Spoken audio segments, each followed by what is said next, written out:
Hello and welcome. My name is Jose Gonzalez, and thank you for tuning in.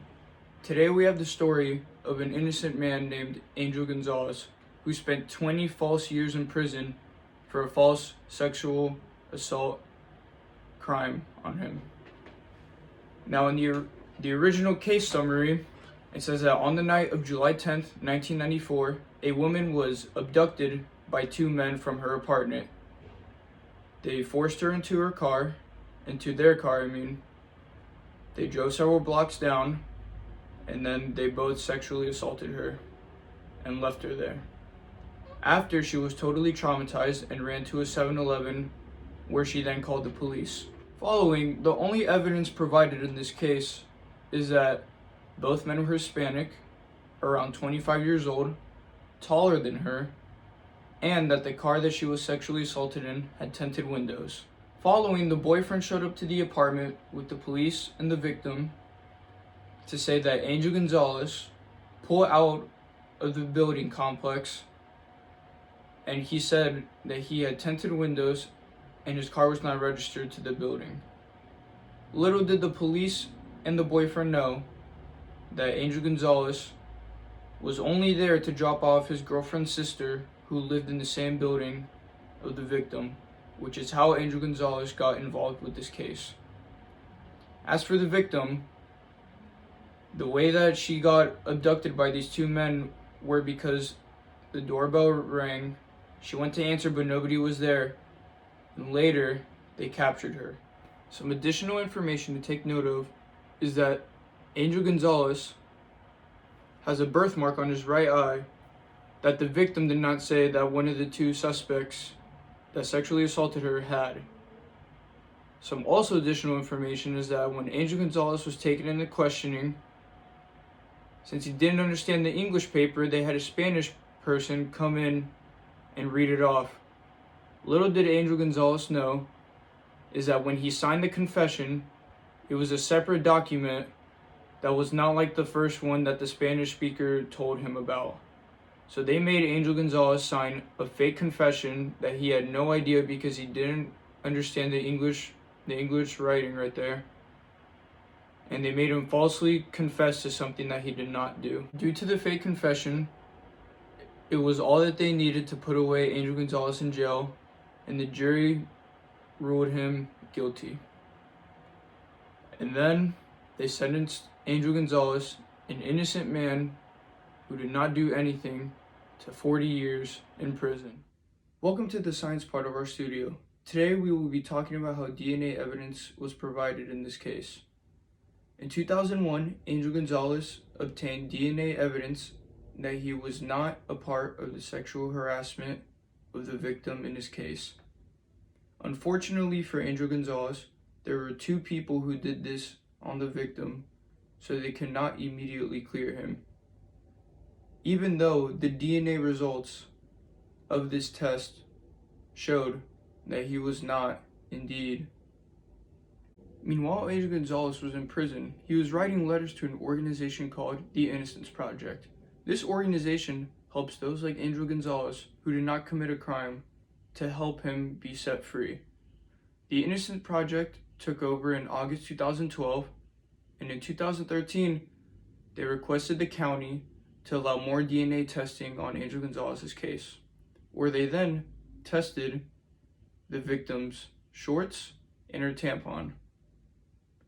When the results came back, they finally realized that Angel Gonzalez was falsely accused of this case. Angel Gonzalez wasn't released until 2015 and was excarcerated two more years in prison, even though they found out all this information in 2013. Gonzalez spent a total of 20 years in prison for something he was falsely accused of. We will now be showing you a clip from our studio when we first figured out that Angel Gonzalez was truly a free man. Man who spent the last 2 decades in prison could soon be set free.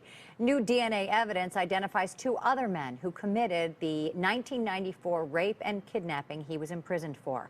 WGN's Dana Rebick is live in the newsroom to explain. Dana? At 1:30 today, attorneys with the Innocence Project, along with Lake County State's Attorney Mike Nurheim, will ask a judge to release Angel Gonzalez from prison.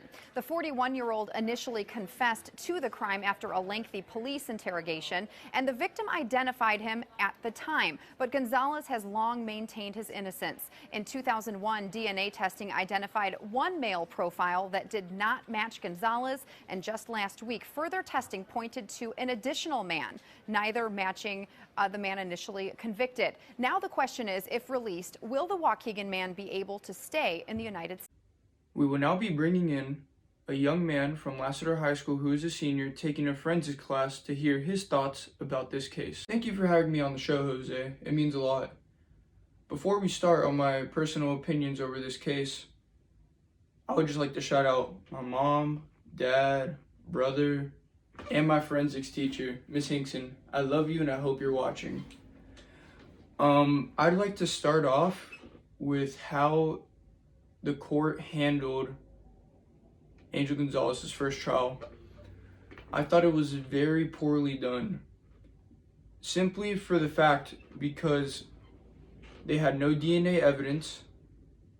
The victim did not specify Angel Gonzalez's right birthmark. And he was the only one arrested, and they didn't even get the other perpetrator who was with Gonzalez. I also have a personal opinion on the appeal on the DNA evidence.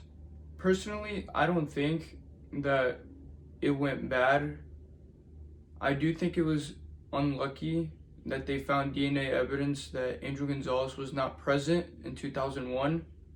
But since there were two people that committed this crime, it was unfortunate enough that Angel Gonzalez could not leave prison since there was no DNA evidence for another suspect. I also have an opinion on DNA reliability in court. It's really a yes/no for me. In this case, I am very glad that they obtained the DNA evidence to clear Angel Gonzalez's name because he was truly a free man. In other cases, there can be a suspect that planted someone else's DNA at the crime scene to frame someone else, which is where DNA evidence is not reliable in court. But in this case, and for Angel Gonzalez, I am very happy that the DNA evidence presented helped Angel Gonzalez become a free man. To answer the question, I really have mixed emotions, and DNA evidence can be reliable, but at the same time, it cannot. Some last thoughts and feelings I have about this case is, for example, how the police should be reformed. It is very wrong and very bad that they had Angel Gonzalez sign a false confession to something that he did not do.